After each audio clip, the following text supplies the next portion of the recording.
After nearly 12 years at the helm, Venezuelan President Nicolás Maduro's rule reportedly came to a sudden and dramatic halt earlier today. In a swift and unexpected operation in Caracas, former U.S. President Donald Trump announced that Maduro had been taken into custody by American forces. For months, Washington had been openly urging Maduro to relinquish power, repeatedly accusing him of involvement in drug trafficking networks and other serious crimes. Maduro has consistently denied all allegations. Born on November 23, 1962, into a modest working-class family, Maduro's early life was far removed from the halls of power. His father was active in labor unions, and Maduro himself worked as a bus driver before entering politics.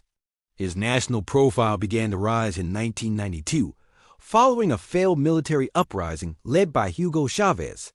Maduro became an outspoken supporter of Chávez, campaigning for his release from prison and eventually becoming one of his most trusted allies. Maduro's political ascent continued steadily.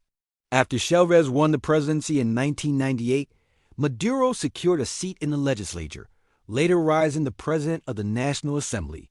He then served for years as foreign minister, traveling extensively to strengthen international ties, often backed by Venezuela's oil-funded aid initiatives.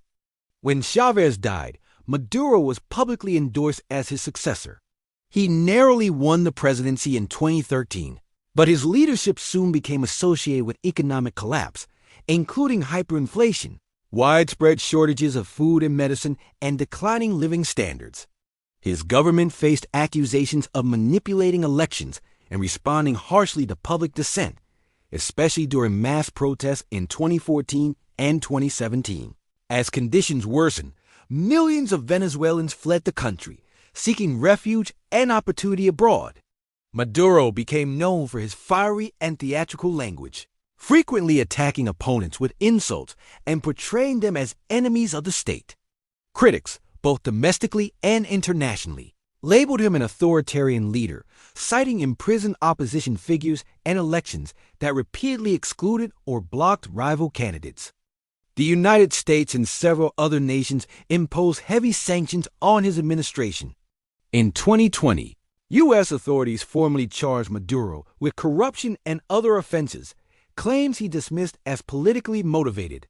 Despite mounting pressure, Maduro was sworn in for a third term in January 2025, following elections held in 2024 that were widely denounced by opposition groups and international observers as illegitimate. Nationwide protests followed, and thousands of demonstrators were reportedly detained. Human rights organizations have long raised alarms about abuses under his rule. A United Nations fact-finding mission, released just last month, concluded that Venezuela's security forces, particularly the Bolivarian National Guard, had committed serious violations over many years, including acts described as crimes against humanity, often targeting political opponents without accountability. International attention also turned toward Venezuela's opposition. In 2025, opposition leader Maria Corina Machado received the Nobel Peace Prize, recognizing her efforts to resist authoritarianism and promote democratic reform. With Maduro now removed from power, Venezuela enters a deeply uncertain chapter. After more than a decade marked by political repression, economic devastation, and social unrest, the world is watching closely to see what direction the country will take next.